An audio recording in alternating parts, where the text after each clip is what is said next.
Well, it's a pleasure now to welcome in one of the newest Baltimore Ravens to GCR. He is quarterback Cooper Rush, and he is with us this morning on the program. Cooper, it's Glenn. It's great to chat with you, man. Thank you for taking the time for us, and welcome to Baltimore. Appreciate it. Excited to be on. Excited to be here. Absolutely, man. Cooper, there's so much that I want to cover with you. The first is I know you've only had a minute or so in Baltimore. Have you scouted the first course that you're going to play when you get back here to spend a little bit more time yet? I have not yet. Not yet. That is definitely in the plans, though. I figured that had to be the case. So I did not know, where did golf come into play? Have you always been a golfer? Has it always been a big part of your life? Yeah, I pretty much played it all growing up. This is kind of what me and my brothers did with my dad, and as I've gotten older, just more and more addicted to it. That's the way it tends to work. Tell me about Path to Scratch. Where did that come from, and what's it all about? Yeah, me and my brother started this company.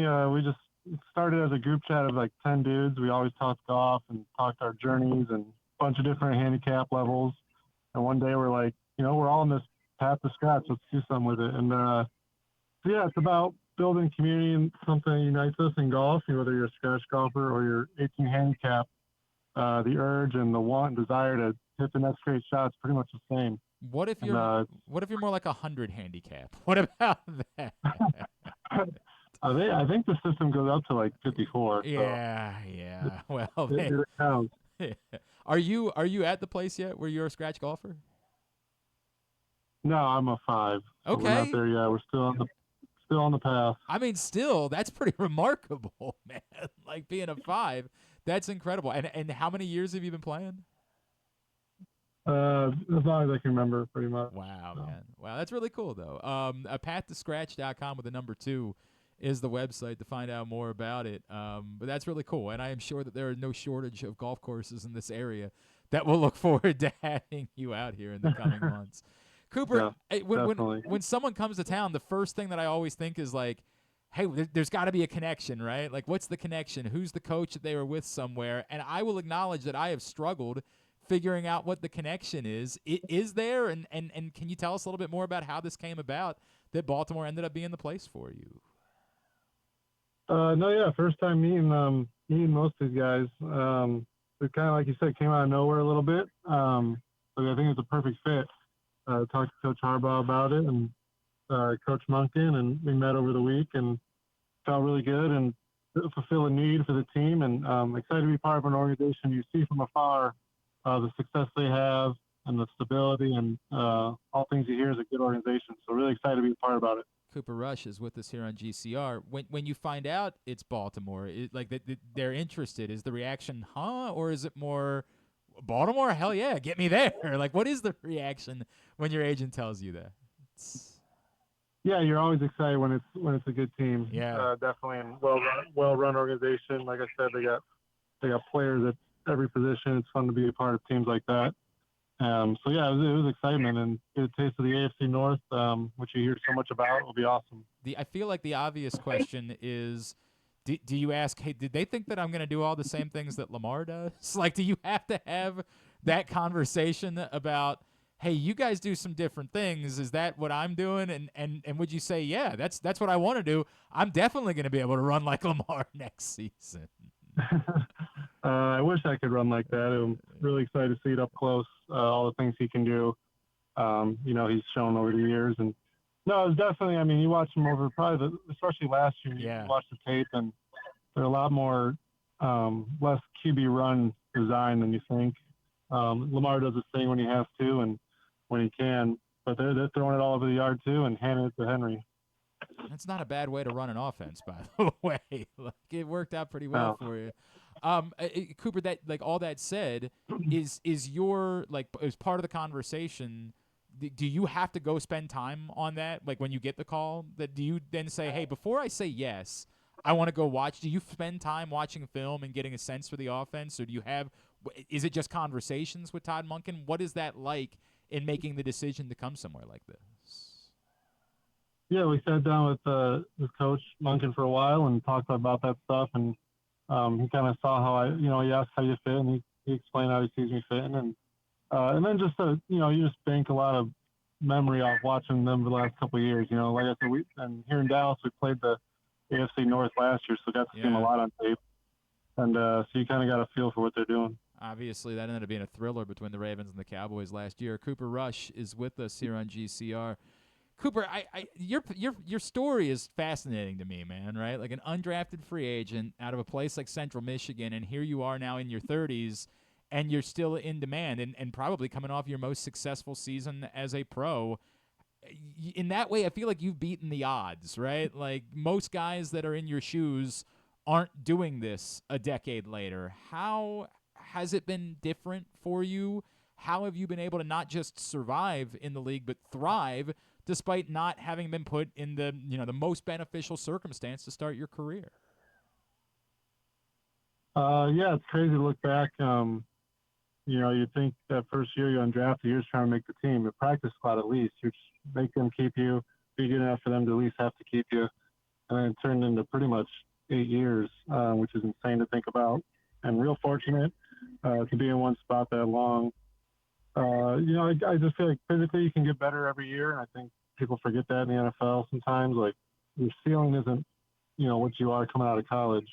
Guys at every position get better, and I think I just got a lot better and kept improving and took advantage of opportunities. Can I ask about the psyche of being in the role that you've been in, obviously as a backup quarterback for your career? I would assume that as a competitor, everyone says, "Hey man, if I have the opportunity, I'm the one of the best quarterbacks in the league." As in your psyche and the way that you do this mentally, do you have to talk like that? Do you have to remind yourself, "Hey, I don't need to be that guy"? Like I'm almost like asking for the towel of a backup quarterback, right? Like, can you sit down on a couch with me? How do you approach that in your preparation? Like, do you prepare every day like I'm Tom Brady? Like when my name is called, I'm the best quarterback in the NFL? Yeah, you kind of flip back and forth, into that the backup role versus when you're up and you're ready to play, or when you have to play because the starter gets hurt. You kind of flip a switch and you kind of talk yourself into a little bit, but you're ready to go. You trust yourself, and once you get back out there, you realize again like, okay, this is who I am. Been doing this a long time, all growing up. It kind of that feeling of being the guy, being the starter comes back pretty quickly, and if you own it and really jump on that, you can have some success, I think. And then the backup role, you're just trying to be an asset. You prepare every week to play because that's your job, and you definitely try to help out where you can. Right. That's the part that's fascinating to me, right? Like it's again, one day you've got to be I'm the man, the next day it's okay, what can I do to help everybody else? Which is really interesting to me. Cooper, I wonder because from the outside I think a lot of people would say, that there are strong opinions about the Dallas Cowboys organization. You're someone who thrived, right? Like we saw a year ago when you played, it was outstanding, and even going back to 2022, what made it work for you? Like why in a place where a lot of people would say, "Hey, that's the Cowboys, they're not run well." Why is it that you were such a success story in Dallas? Yeah, I think we had a really good locker room. A lot of guys, like you hear about a lot of outside noise, but really inside the building, it's nothing too crazy. And at the end of the day, how you choose how let things affect you. And I mean, in my mindset, a lot of guys' mindset that have success there, this is the Dallas Cowboys. This is awesome. This is the coolest organization in the world. You're playing on Monday nights, Sunday night, Thanksgiving, things like that. And if you accept that in a positive light, I think can really help you guys. I enjoyed it, really did. I look. I think it's amazing. I wondered, like, what does it do for you personally to have a season like that? Like when you're not playing, do you almost have like questions in your mind, like, can I still play? Can I still do it? Like, do you need to have a taste, like, oh right, yeah, this is who I am. This is what I'm capable of doing. When you get that opportunity to have extended periods of time on the field. Yeah, I think it's totally needed. It's very easy, I think, when you don't play for a while to have those thoughts creep in for Yeah. sure. Then you get out there and, like I said, it happens real fast. You're like, okay, this is just football. We've been doing it. I can still do it. Things like that. But yeah, that's why reps are important for guys and game reps especially. You hear it all the time, and that's why they're special. Obviously you've done this now for a long time. How have you, as a person, evolved from the guy that came into the NFL? Beyond being a football player, how have you evolved? What are the biggest lessons that you've learned over this near decade that you've been in the NFL?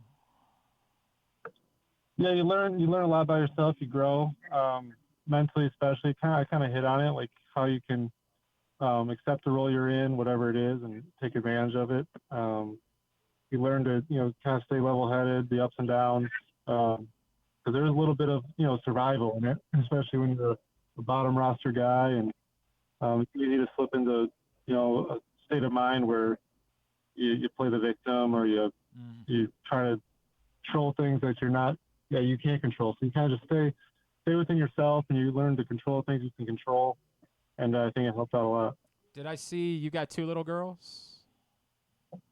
Yeah, a 4-year-old and 2-year-old. Yep. So how are they handling? This is like I assume this is their first move, or like the first time Dad's been on a new team. I don't know if they're gonna move, but like, how are they handling this? Do they have any sense at all, or are they still too young for this to really register for them in any way? No, my 4-year-old is all in it, all about it. She's involved in talking about moving, and the other night made sure to have the mascot, the little stuffed animal Poe, in her bed. Oh, that's awesome. She was pumped. Oh yeah, so she's getting into it. I think it's something exciting for her. Yeah. I would assume for little girls, like, purple's the perfect color, right? Like, they got to be fired up about that part of this. Yeah, my wife and the girls are definitely enjoying the colors. I can dig that. I think that's a really cool thing. Cooper, did you ever have? I know you had a minute. Like, did you ever think, like, maybe I'm just gonna stay in Dallas forever? Did you ever have? I know that's not technically true because you had a little bit of time with the Giants, but did you ever have that thought? And like, was there maybe a disappointment that came along with that? Like, hey, I really thought that this was just gonna be my professional home for a long time. I knew it would probably come to an end. It's just so rare to stay with one team, especially in a position that I'm in. And like I said, the 8 years was a surprise. You survived 2 different staffs, things like that. Pretty rare, and was kind of lucky. You didn't have to move and made this a home, and a lot of big life things happen here. So Dallas will always be special. But you knew it was coming to an end. That's the name of the game. That's how this league works, and we'll miss it, but we're really excited for the next adventure. We're really excited to have you here in Baltimore. Have you had a chance to have a crab cake yet?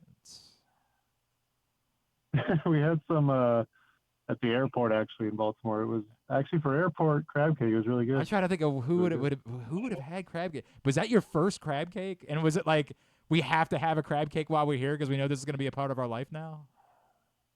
We used to, whenever we go play the Commanders, they would have them set up for us. Okay. So at the hotel. So that was always a things guys look forward to when we travel out there. It was actually really awesome. That's cool, man. That's cool. A Michigan guy growing up, this is the important question. Did you ever try, are you familiar with foaling, this football bowling game combination that apparently is very popular up there?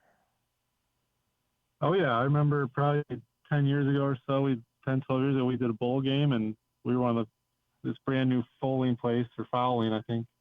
I don't even know what they call it, but it was everyone loves it. It's all over in Michigan. I think it's fun I can't believe it hasn't become bigger in the rest of the country. I watched Detroiters, of course, with Tim Robinson, and they had a scene, and I was like, dude, this looks so much fun. So we actually went out and bought bowling pins and like set it up and did it for fantasy draft order that year. And I said, this feels like it should be a big deal maybe you and I need to go in business together to like open up a foaling place here in Baltimore or something like that. I mean, they're pretty popular. It's maybe you need more snow to be buried inside more. Force people. We get plenty of that. It's not a Michigan winter here, but there's a real winter here. So there's a real need for some of those types of things.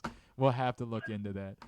Cooper, I mentioned obviously Path to Scratch with the number 2, path2scratch.com. You're on Instagram as well at _Cooper Rush, correct? Correct, yep. And anything else? I know you've always been really involved with like My Cause, My Cleats. Anything that you're doing like from a charity standpoint that we could point people to? No, I don't really have any specific charity. So got nothing really there for you, but nothing specific, no. I appreciate it nonetheless. Cooper, really looking forward to getting to know you and seeing you out there in the coming weeks and months. Thank you so much for spending some time with us this morning. We really appreciate you doing this, man. Yeah, I appreciate it. Can't wait.